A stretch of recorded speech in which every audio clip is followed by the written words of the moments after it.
so high with Kath and Nath.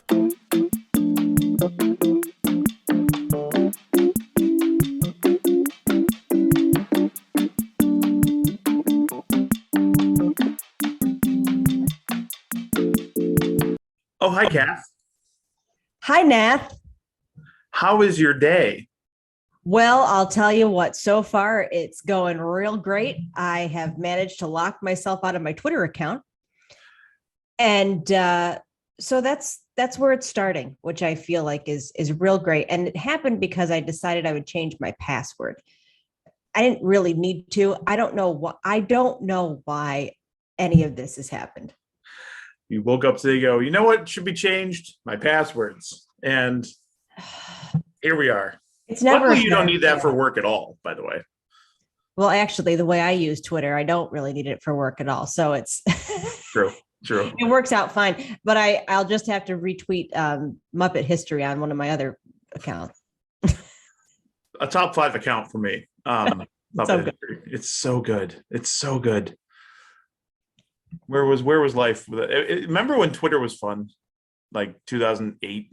I do remember when Twitter was fun. Yes, because that's when I first started on Twitter. And Yeah. it was great. And now I don't even know why I log onto it. It just makes me upset. Yeah. And I've taken the approach of like, well, let's see if people can see through my sarcasm. Like, for example, last night I teased one of my stories with the John Beard quote from Arrested Development. It's called an airplane, and wait till you see what it costs. So good. I was like, all right, well, I appreciated it. I enjoyed the local link to it. I mean, it's great. You got to be on a different level, I feel like. yeah, you really do. And the kids just are keeping everything crazy for us. So it's the episode 2. Yes. Congratulations on a fantastic launch. Did you know we are the number 1 podcast recorded in Kenmore at 10 a.m. on Fridays? Is that the truth? Yeah, Vance, our analytics guy, gave me that information this morning, so that's fantastic. He's doing great, by the way. Really I is. really appreciate him on a very high level. Yeah, Vance came to us from Fiverr, and we pay him in peanuts, and it's fine. Well, I gave him a granola bar. Okay, good. He just looked so pale. We do have him prescribed to get some vitamin D this weekend. So Let's hope so. Finally. how are you? How are you handling the fall season change? It changed into fall, and it's now instantly my ideal weather, which is 58 to 62 and partly cloudy. Like that's like peak Nate Benson weather, and I Yes. thrive in it. Mm. Well, first of all, I thought it was interesting that it changed in a day. Exactly. Yep. It was the first day of fall. And I was like, oh, so it's immediately is how we're going to go with this. All right. I'm fine right now, but it's the creep that's going to come in with it's the darkness. Once the darkness starts to fall on us. When it's dark at 4 p.m. and this is God, geez. Exactly. When it's dark, when the show starts, I know that it's bad news. So right now I'm okay. And I think a lot of that is denial, which is helpful. Speaking of Muppet history, did you see the post? It was September 21st. It's Kermit like riding his bike, and it's like, and then September 22nd, he's in like a full sweater and scarf. Yes, that's basically it. Yeah. Hopefully, I don't know. I like it, but also it's what I don't know. I look farther down the road and I think I'm just not interested in it being gray until next June. it can be gray in June. That's fine. Because our line of work requires us to be somewhat creative, and obviously you thrive at that. Does a season like this change your approach to creating what you create? Sort of, I guess. I think sometimes I'm very much motivated by what would I like to do today. So certainly if the weather is nice, then it's fun to go out and do things outdoors. But yesterday I laughed really hard, actually, because Franco, who is our photographer, Franco and I were talking about it and what we have coming up. And he said, I've been looking into things happening indoors. It's just been so hot. I just laughed. I'm like, what is it? Doesn't matter. Is it inside? Perfect. We'll see you there. is indoors. Is it Yeah, indoors? I the do like we're getting into the spooky season, and yeah. we sort of did a bunch of ghost themed things last year, and I sort of want to do that again because it's so weird but so fun. Some of my favorite stories have been around this time of year. When I worked Daybreak, I would do Daybreak haunts with Pete Galvin, and we would do kind of like the unknown stories, but they were all like spooky and stuff. And I would Yes. shoot the hell out of it, like like harsh shadows, dark, eerie time lapses, lots of cemeteries, so many cemeteries, Catherine. I get it. Yeah, I get it. and they're some of my favorite because like it gave me an opportunity to. I don't know if you know this. It's hard to get video of a ghost. Real hard, but it doesn't stop everyone on the Discovery Channel from trying. So much trying, but it gives you have to force yourself to be creative. Like, okay, how do you represent a ghost story on television, right? Well, what's interesting is that my first appearance on television, on the news, was when I was an intern and they were doing a story about the Jiva Theater ghost in Rochester, the entertainment reporter, and they needed somebody. So I just sat in the back of the theater in the seat where she's spotted with this great big hat on. And that was it.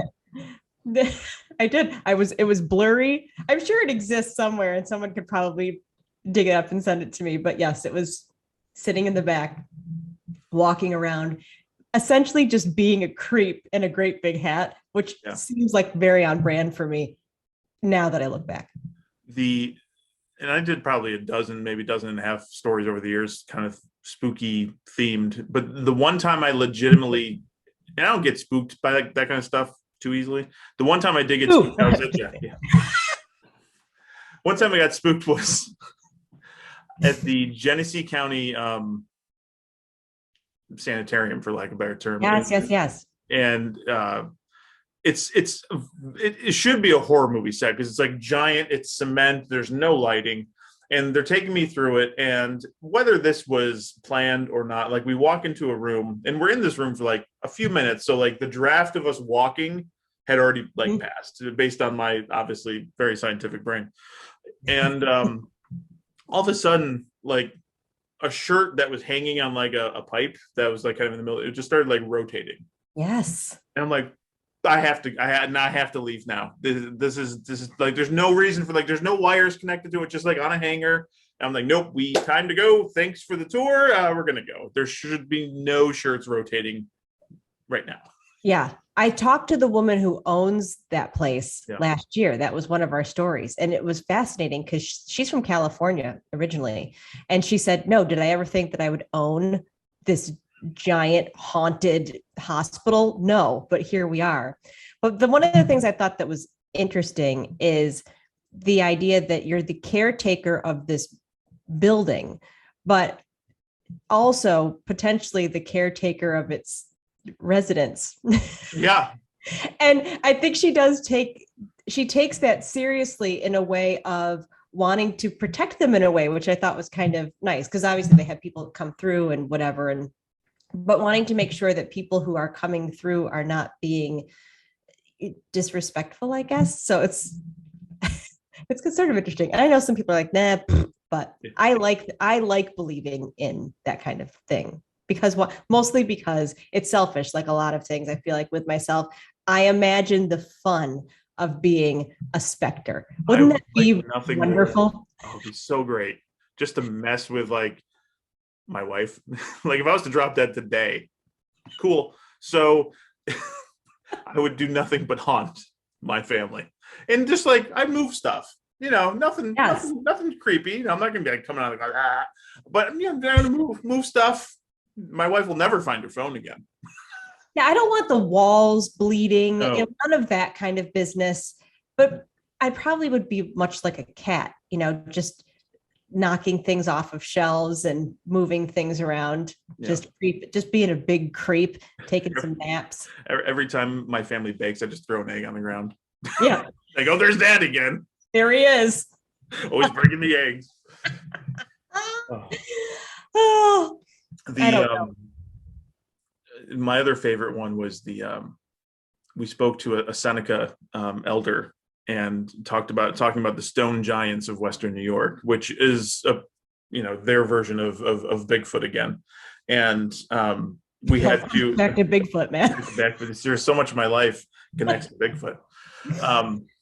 What's it all mean? Gotta change the name of this podcast. All comes back to Bigfoot with Kath and Nath. Who would have thought it'd have such a marquee value on our lives? But the Seneca elder, he's telling us a story, and at the end of it, we had to burn sage to keep the stone giants away. I just thought it was such a. Again, I'm not a super spiritual, religious person, like I was in my youth, but just having to do that, it had such cool symbolism of just like, even in this modern world, like just burning the sage to keep the stone giants away was just really fascinating. I would just burn all the sage if possible. Just walking into work, sage flying around. Yeah, these days I feel like I just need to buy myself a sage jacket and just light it on fire. Look out, everybody! Here I come. Oh. So how's the week been? How's your hair? Your hair looks great. Thank you so much. I feel like people really enjoy it a whole lot. What I constantly am amazed by, and I'm not amazed because you and I have a pretty good understanding of society. I have taken the John Beard approach to my work uniform. I bought 3 of the same shirt, and I wear that with the same blazer every day at the same time, and then whatever this is. So that's my work uniform, and I never get comments. I never get the heckling. I occasionally get the you could use some weight, which cool, yeah, obviously, thanks, doctor. But I never get the thanks, Dr. Facebook. Yeah, Dr. Facebook. I never get the heckling that you and others get about simple things like I decided to wear my hair back today, or in your case, just getting something changed a bit. It's fascinating to me. It's interesting. I think it was Australia. There was an anchor, a man who wore the same suit every day for a year, and he documented it.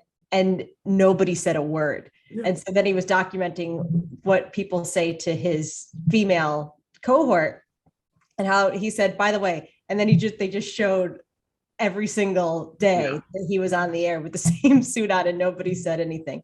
But yeah, so the whole deal is my extensions. And now I've had them in or out or whatever, that people don't know what's going on. They don't know whether I've cut my hair. A lady asked me, this is at least in person. She said, is that short hair of yours a wig?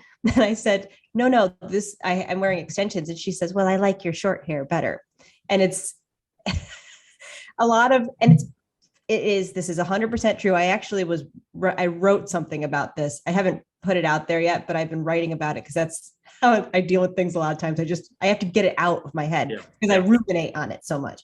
So I realize people my age-ish and younger don't care, or they're curious about extensions. And I've had a lot of women say, well, I would be afraid to get them because I would afraid that people would be like, oh, your hair's long all of a sudden. I said, well, it's only long all of a sudden for a minute. And then after that, it's the same. It's the same as if you would cut it. It's basically, obviously the process of it is not the same, but who cares? So people my age and younger, older women really don't like it. And it's funny because they look very similar. They express themselves in a similar fashion. It's all very much, it all comes down to fingerprints, as they say. It's unbelievable how similar it is. And that it's not just, there was a woman who I ran into, again, which to their credit, these are people who saw me in person. And she said, oh, you're the one who's always got a different hairdo, which is not really true. It's not purple one day and then like buzz cut the next. That's not right. But the interesting thing is there's a real, I don't know if anger is probably too strong, but there's a real irritation with it that I don't quite understand, because if you watch any women on television and in anything, I remember going to my hairdresser once and I really loved, I think it was Sarah Michelle Gellar. I think I liked her hair a lot. She was in Entertainment Weekly or something. So I brought a picture and I said, I really like how her hair looks. She goes, most of that is fake hair. It's extensions. That's why it looks the way that it looks. So and then give me that. Right, exactly. So it's sort of interesting because once you realize, look at for, not the best example of anything ever, but Kim Kardashian. How do you think that her hair is down to her waist one day and a bob the next? It's, but no one cares, because if you're in Hollywood or a celebrity, then no one cares. But it's perfectly something that you can do as a civilian as well. And the biggest thing for me was like, when my hair was short, I liked it for about 30 seconds and then I hated it. Mm-hmm. And growing it out, I hated it. And I think it doesn't matter if you're a man or a woman or whatever, every human on earth can look in the mirror and be like, ugh, I don't like what I'm seeing. But for other people to then dogpile on your insecurity of, well, I don't like it. It's like, okay. Do you think it's because it's always a certain demographic, especially for you? Like, you're not getting like Gen Z's not going, oh my God. No. They don't even know who I am, please. Well, that's true. Who? Yeah. Who's a cat? What? What's a Kate? What? Not familiar. Is it like similar to, with the older demographic, like they don't understand how the Google works and the email, like, do they just not understand how like how this works? They definitely don't understand how it works. Yeah. I mean, there are definitely people who I think but I really don't understand the meanness behind it, or thinking, just being like, why are you doing that? Mm-hmm. And I think, because I can. Because I wanted to. Well, what was funny is when I originally did it, the extensions were really short. I was growing out my hair. I was working mornings. It was in terrible condition. I'd end up cutting my hair. I think a lot of that was because I, moved to a new place, and, that's how that manifested itself. And then I was like, oh, I hate this. And growing it out was a nightmare. So we were talking one day in the salon and we got talking about extensions, and I realized it doesn't have to be long, but they can add pieces in just to kind of shore you up until your real hair grows out. And I was like, oh, and then I realized that it wasn't going to bankrupt me to do it. So I thought, okay. So even just putting like little pieces in to kind of even it up a little bit, people were sending me like these nasty messages about how ridiculous it was that I was doing that.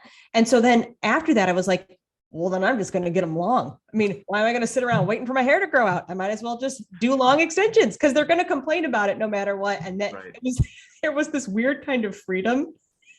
And I always say that I was not a rebellious teenager. I am a rebellious adult in a certain way, where I'm just like, who cares? Yeah. And I think what's interesting is you get two sides. There's one side of people who really like that and are like, that's kind of cool, because it's have fun with it and enjoy it. And if you like it, awesome. And there's other people who very much are like, well, no, because your hair has to grow at a particular rate. It has always been done that way, and we're not going to start doing something different now. So how dare we change? Right. I mean, my mother is 88 and she doesn't care. So it's like, she'll just be like, oh, that's great. It's the end of the conversation. Granted, she's moving on, but still, it's one of those things that I don't understand. I can understand being like, wait, did you get extensions? Because obviously your hair was not that long before. I understand being like, oh, but then I don't understand the second layer of follow-up that always sucks. Yeah. Follow-up questions are awful. Well, I like it better this way. I'm like, okay, well, that's wonderful, but I don't. Fortunately, I don't work for you. Yeah. There's a woman who I followed for a little bit, who she's retired from TV now, but she was a news anchor and she loved to change her hair. And she used to tell people, well, wait 6 months and it'll be different if you don't like it now. That's a great thing about hair. Yeah. It changes. And with the power of extensions, you can do whatever the hell you want. Well, that's 100% right. I enjoy it. I think it's fun. So, and that's really like, to your point earlier, like, who cares? Like, like, I'm doing it for me and not doing it for you. Relax. Right. I think people think that the other part of that too is it's the customer is always right approach to, well, you have a public job and you're on TV, so you should just be, prepared to deal with this kind of feedback. And, there'll be people who say, well, you need to have a thick skin if you're going to be in this business, blah, blah, blah. And I'm like, or also, why do I need to, why? It's kind of like, why do I need to be the bigger person? Yeah. Be a better person. Yeah. Why do you have to provide your toxic comments? How about you don't do that? Right. Like, how about you keep that to yourself? So, and I talk back to people and I say that to them, listen. Is there ever follow-up from them? Like, is there like, okay, we're going to go 10 rounds here? Very rarely. Either they don't say anything or they delete their original comment, which is always hilarious because when you delete an original comment, there's always the people who have commented afterwards. Yeah, it's like, we saw you. We know what you did. And screenshots are forever. I always screenshot it. Always screenshot. My favorite screenshot, I had a troll once on Twitter. I did a story and this person started razzing me pretty hard about, and this is peak pandemic, mask mandates and this, that, what have you. And they're hitting me pretty hard, but it was like the person had like 3 followers, was following like 500. I'm like, all right, this is clearly like a bot account. But then I was like, I wonder, because like they're being oddly specific for a bot. Right. And kind of attacking me personally. And I'm like, okay. So I, being the award-winning investigative reporter I am, and I click on who they're following, and I realize clearly they're following one of their children. I'm like, oh, interesting. So I start getting on the Google. I Google, and I'm Googling these names, and I find out this guy is a retired lawyer in Western New York. And I'm like, so in about probably 15 to 20 minutes, I figure out who this is. I track down their phone number. I figure out where they, like, I figure everything out about them. And I go, you know what? Let's pull the pin. Let's do this. So I call them. And I go, hey, so-and-so, it's Nate Benson from Channel News in Buffalo. How are you? Oh, hey, how are you? I'm like, hey, real quick, I just wanted to confirm that you are this account on Twitter. Someone's on there portraying themselves to be you. And, we had an interesting back and forth. And I just wanted, since you're a retired, lawyer with a pretty big CV and, highly respected in the community, I just wanted to make sure that you knew you were either hacked or if this was in fact you. That's so good. Oh, wow, that's weird. Yeah, that's me. I'm like, oh, that was you. Is there anything you'd like to say? And just like, I'm doing it in like in kind of reporter mode and just like not being a jerk about it, just asking the tough questions. And I eventually got an apology. They deleted their Twitter account, and it's just like the one time I'm like, yes, the trolls did not win. Yes. I think it's wonderful. And I do not subscribe to don't feed the trolls because it's not feeding them. Right. There's a certain point where it's like, well, who's going to ever stand up for just not being like that? I mean, you're not going to, I always say that in my corner of the internet, and pardon my French, but if you're going to come into my house and shit on the rug, you have to at least expect that I'm going to mention it. Yeah. I'm not going to make you clean it up. I'm not going to make you do anything, but I'm going to at least point out that this was something that didn't have to happen. I'm old enough where I've been punched in the face for the things I've said. And while I don't subscribe to this kind of the macho podcaster mentality of like, you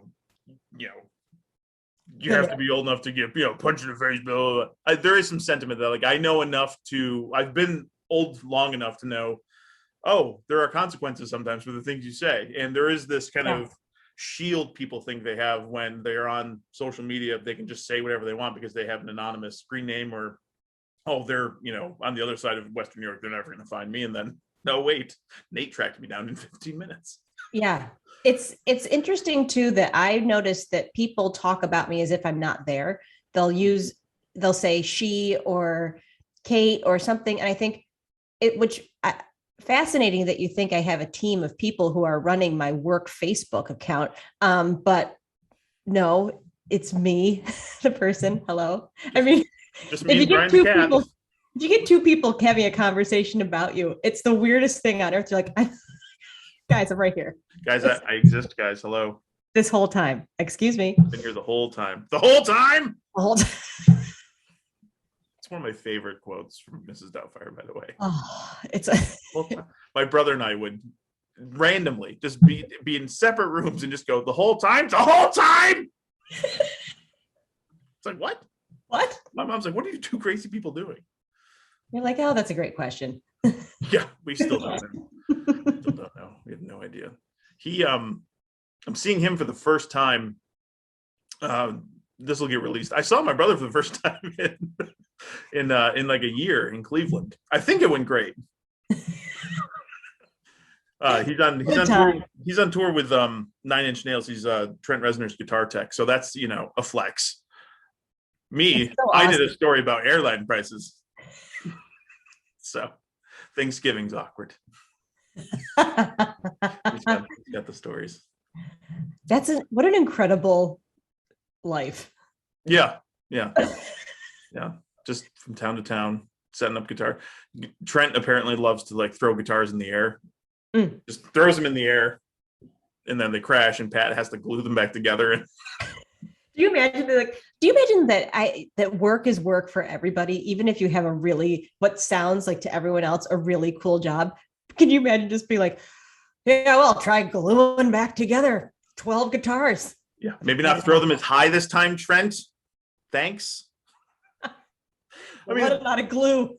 Yeah, I mean, I used my airfare story the other day as an excuse to literally, and this was kind of, I said this to Jen, like, it's going to be therapeutic today, just to sit at the airport for 2.5 hours, capturing planes landing and taking off.